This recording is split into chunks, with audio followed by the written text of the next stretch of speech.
नमस्कार दोस्तों, स्वागत है आप सभी का एसएससी जीडी के महत्वपूर्ण प्रैक्टिस सेट में। ये प्रैक्टिस सेट आपके आने वाले एग्जाम के लिए बहुत इंपॉर्टेंट रहेगा। चलिए आज की वीडियो शुरू करते हैं। पहला प्रश्न है, छठी का दूध याद आना, इस मुहावरे का सही अर्थ क्या हो जाएगा? कठिनाई का अनुभव होना, हार मानना, चकित रह जाना, भयभीत होना। तो छठी का दूध याद आना, इस मुहावरे का सही अर्थ होगा कठिनाई का अनुभव होना। ऑप्शन नंबर ए इसका सही जवाब है। अगला प्रश्न है, उर्वशी के रचनाकार कौन है? जयशंकर प्रसाद, रामधारी सिंह दिनकर, मैथिली शरण गुप्त या सुमित्रा नंदन पंत। तो उर्वशी की रचना रामधारी सिंह दिनकर जी के द्वारा की गई है। राइट ऑप्शन नंबर बी है। अगला प्रश्न है, रिक्त स्थान को भरने के लिए सबसे उपयुक्त शब्द का चयन करें। वे लोग तैरने के लिए रिक्त स्थान पर गए। पहाड़ पर गए, जंगल पर गए, झरने पर गए या फिर नदी पर गए। तो वे लोग तैरने के लिए नदी पर गए। राइट ऑप्शन नंबर डी इसका होगा। अगला प्रश्न है साथियों, दिए गए वाक्य में रेखांकित खंड को प्रतिस्थापित करने के लिए सबसे उपयुक्त विकल्प का चयन करें। पंडित जी ने कहा कि शुभ कार्य के लिए बाधाएं भी आती हैं।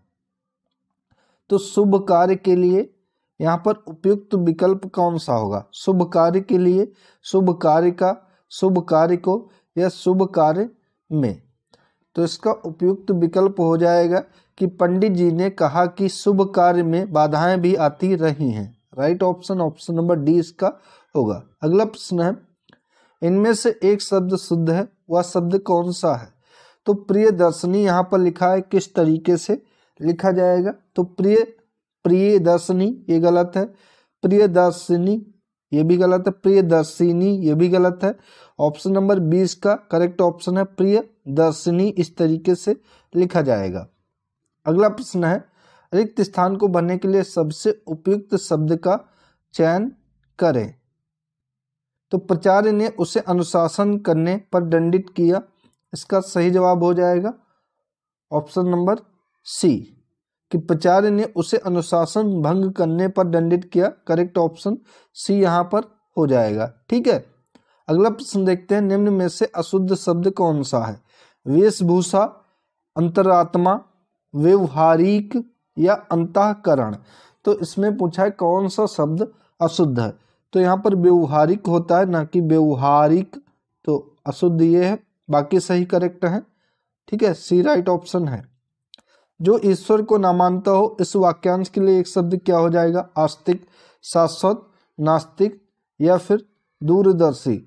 जो दूर की देखता हो उसे दूरदर्शी कहते हैं, लेकिन जो ईश्वर को ना मानता हो उसे नास्तिक कहते हैं, और ईश्वर को मानने वाला उसे आस्तिक कहते हैं। तो राइट ऑप्शन नंबर सी होगा। अगला प्रश्न है, वृद्धि शब्द का विलोम शब्द क्या होगा? अतिवृद्धि, अवृद्धि, अधर्व या क्षय।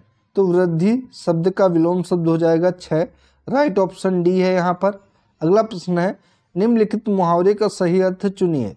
दांतों तले उंगली दबाना, इसका अर्थ क्या हो जाएगा? ईर्ष्या से जल उठना, खुश होना, आश्चर्य होना या फिर क्रोधित होना। तो दांतों तले उंगली दबाना यानी कि आश्चर्य हो जाना। राइट ऑप्शन नंबर सी है।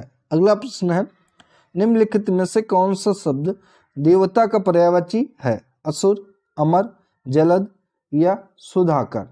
तो यहाँ पर देवता का पर्यायवाची शब्द अमर हो जाएगा। करेक्ट ऑप्शन बी है। अगला है, डंके की चोट पर कहना, इस मुहावरे का सही अर्थ क्या हो जाएगा?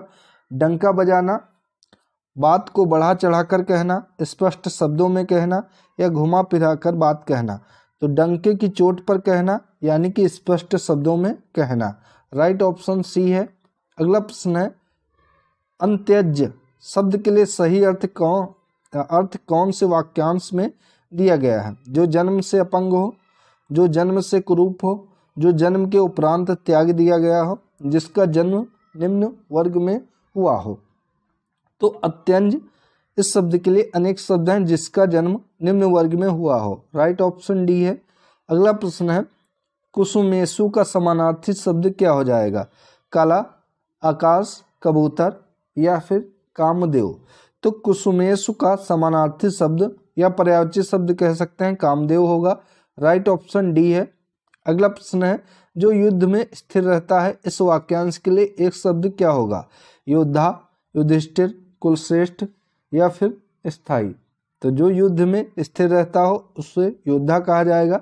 करेक्ट ऑप्शन ए होगा। अगला प्रश्न है, दिए गए गद्यांश का ध्यानपूर्वक अध्ययन करके नीचे दिए गए प्रश्नों के उत्तर दीजिए। तो सबसे पहले ध्यानपूर्वक गद्यांश पढ़ना है, उसके आधार पर फिर नीचे दिए गए प्रश्नों के उत्तर देने हैं। तो विद्यार्थी जीवन ही वह समय है जिसमें बच्चों के चरित्र, व्यवहार, आचरण को जैसा चाहें वैसा रूप दिया जा सकता है। यह अवस्था भावी वृक्ष की उस कोमल शाखा की भांति है जिसे जिधर चाहो मोड़ा जा सकता है। पूर्णतः विकसित वृक्ष की शाखाओं को मोड़ना संभव नहीं है। उन्हें मोड़ने का प्रयास करने पर वे टूट तो सकती हैं पर मुड़ नहीं सकती। छात्रावस्था उस श्वेत चादर की तरह होती है जिसमें जैसा प्रभाव डालना हो डाला जा सकता है। सफेद चादर पर एक रंग जो चढ़ गया सो चढ़ गया, फिर से वह पूर्वावस्था को प्राप्त नहीं हो सकती है। इसलिए प्राचीन काल से ही विद्यार्थी जीवन के महत्व को स्वीकार किया गया है। इस अवस्था में सुसंस्कार और नैतिकता पोषित की जा सकती है। इसीलिए प्राचीन समय में बालक को घर से दूर गुरुकुल में रहकर कठोर अनुशासन का पालन करना होता था। ये गद्यांश है, इसके अनुसार हम नीचे प्रश्नों के उत्तर देने हैं। तो पहला प्रश्न है कि व्यवहार को सुधारने का सर्वोत्तम समय कौन सा होता है? प्रौढ़ावस्था, युवावस्था, वृद्धावस्था या छात्रावस्था? तो छात्रावस्था जो कि व्यवहार को सुधारने का सर्वोत्तम समय होता है। डी राइट ऑप्शन है। छात्रों को गुरुकुल में छोड़ा जाता था किस लिए? कठोर अनुशासन के लिए, घर से दूर रखने के लिए, अच्छे संस्कार विकसित करने के लिए या फिर इनमें से कोई नहीं। तो छात्रों को गुरुकुल में छोड़ा जाता था कठोर अनुशासन के लिए। राइट ऑप्शन ए है। छात्रावस्था की उपयुक्त तुलना की गई है विकसित वृक्ष से, सफेद चादर से, विकसित वृक्ष से या वृक्ष की विकसित शाखाओं से। तो छात्रावस्था की उपयुक्त तुलना जो कि सफेद चादर से की गई है। राइट ऑप्शन बी है। अगला प्रश्न है, इनमें से किस शब्द में उपसर्ग का प्रयोग नहीं किया गया है?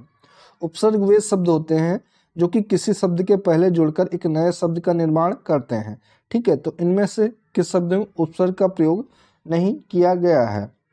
तो सु जुड़ा है संस्कार के पहले, आ जुड़ा है विकसित के पहले और अनु जुड़ा है शासन के पहले।